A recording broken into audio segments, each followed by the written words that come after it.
Gold prices opened the week with a big push lower. At one point, we were trading around 20 bucks lower from Friday's settlement. A lot of that coming on the heels of higher treasury yields, more optimism about the global reopening, or at least the domestic reopening here in the US. A surge in crypto prices, cryptocurrencies, has taken, again, a lure away from gold, and a stronger dollar. All that equals lower gold prices historically, and indeed, in fact, works for today as well. So lower prices taking us down to 1705. Now, if you look at the 2-week range, we've seen 1705 up to 1756. It's a pretty wide range. Today's range alone was 1705 to 1734. So again, we're basically seeing us move on the lows of this move.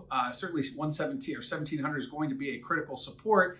But given the fact that we did trade below 1700 not too long ago, likely the market will test that level if we do continue to push lower without seeing any real knee-jerk reactions. But gold price is really suffering here as yields go higher, optimism grows, and again, that surge in cryptocurrencies that we've been talking about really going back to the latter part of last year. What does that mean for volatility? Well, if you check out that CVOL index over at cmegroup.com, you'll notice that volatility has been declining with a modest uptick last week, but ultimately I think volatility here remains very price directional. As prices decline, we see volatility decline as well. When prices go up in gold, it typically means there's something going on, or maybe you're defending against something.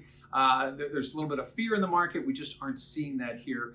Good news, at least being priced, and expectations being priced for now, and that's taking away from some of the gold price surge that we would expect to see in an environment where the Federal Reserve is keeping rates near zero and continuing to purchase assets as they have been since last March. So again, volatility right now remains very price directional. As prices decline, we are seeing volatility decline as well. And lastly, let's look at positioning. What are speculators doing? Well, we did see a modest uptick. Speculators adding back to their longs for 1 week. Now we're back to seeing them exit as of last week's report. So that's a trend that we've seen really going back since the beginning of the year, exiting their gold positions. Again, a lot of reasons why. We just talked about them: rising interest rates, optimism, and cryptocurrencies. All of those are basically a lot of what you're seeing, a lot of the lower move out of the gold market and into those other areas.